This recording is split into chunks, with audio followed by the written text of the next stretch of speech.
Nagura translates to correcting in Japanese, and hence we have a correcting stone.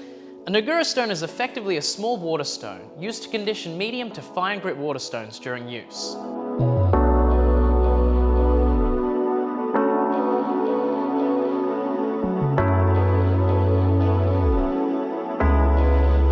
Using a Nagura stone wears away hard particles or contamination on the water stone, such as metal from sharpening.